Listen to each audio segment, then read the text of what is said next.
In this exercise, I would like to show you how to sketch the curve of a parametric equations.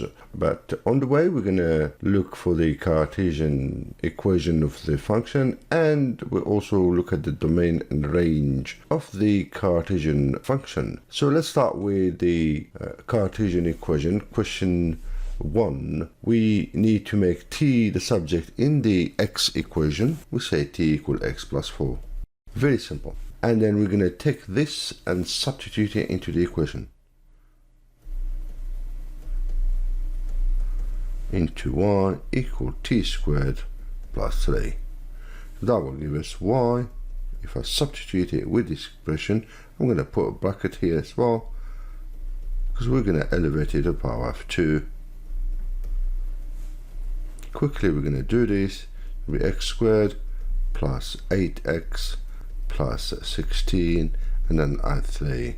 So the Cartesian form will be y, if I open the bracket, add 16 to 3 is 19, so x squared plus 8x plus 19.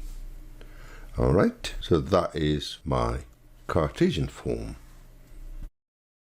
Now for the domain in part 2 of the exercise, we're going to start with this domain of the parameter t. T is greater than 0, we've been told. Therefore, we can reconstruct this expression. Pretty simple. You just subtract 4 from both sides of the inequality. If you take away 4 from here, you take away from the right hand side of the inequality, and 0 minus 4 is minus 4.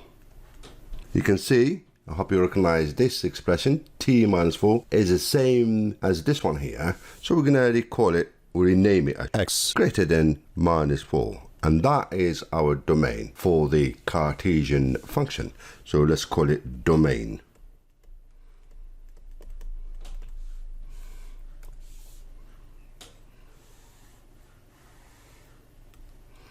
Now for the range, we're going to do the same thing. We're going to start with t,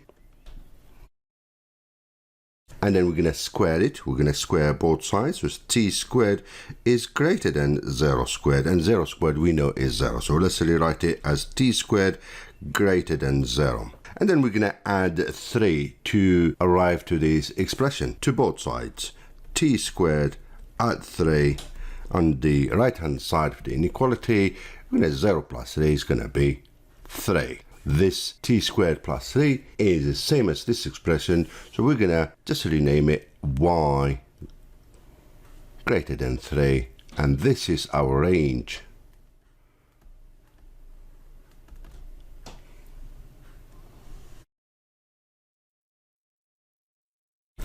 Alright, so that is part 2 completed. So for sketching the curve of the parametric equation, we're going to use the Cartesian form, which is a quadratic expression. We're going to achieve that by rewriting the expression as a completed squared form. That will allow us to find the roots, if there are any, and also find the turning point of that curve. We're going to sketch the full graph of the quadratic and then apply the domain, this one here. Let's first rewrite the expression to a completed squared form. As I said, first thing we're going to do is to rewrite the quadratic expression into its completed squared form. You have the middle term and you subtract its squared. That's 4 squared plus 19. Alright, so that would be x plus 4 all squared. We complete the calculations here. Negative 16 add 19, that gives us plus 3. So this is the completed squared form of this one. Now we can start finding the turning point and the roots. So let's do the turning point first.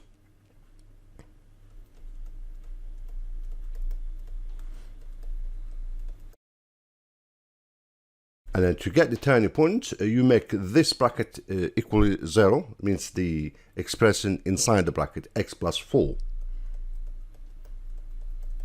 And that will give us, of course, x equal negative 4. What does it mean? It means that the turning points happen when x is equal to -4.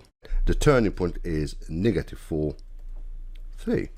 Next, we're going to do the y-intercept.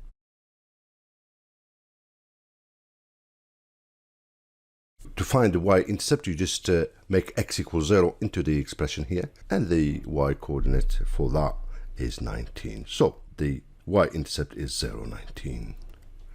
Next, we're going to do the x-intercept. So for the x-intercept, we get them by making y equal to 0. And we're going to use the completed squared form to find the roots. That's x plus 4 all squared plus 3 equals 0. Now we subtract 3 from both sides, and then we get this equation to solve for x. And we've got a problem, because we cannot have a negative square number. So we can conclude that this quadratic equation does not have any roots. No roots. And for the shape of our curve, it is a U-shape, because we know that from the coefficient of the x squared term a, which is in our case a positive, so therefore we will have a U-shape curve. Therefore it's going to be something like this. We're going to draw it. Something like this. This is the y-intercept, which is 19. This is the turning point, -4 and 3. Our domain says that the values for x's are greater than -4. -4 is the line of symmetry here. We want the curve that is to the right of the line of symmetry according to this. All right, so we need to remove this part of the curve. So that is sorted now. The curve satisfies the domain and of course the range as well. Now there is one little issue here. As it is, we are saying that the turning point is part of the curve. Well, the domain tells us otherwise. Same thing for the range. The value -4 and 3 do not belong to the curve. How do we overcome this issue? By drawing an empty circle will make the turning point not part of the curve. So that is the end of this question, and with it the end of this exercise. I hope this tutorial was helpful. Thank you for watching and take care.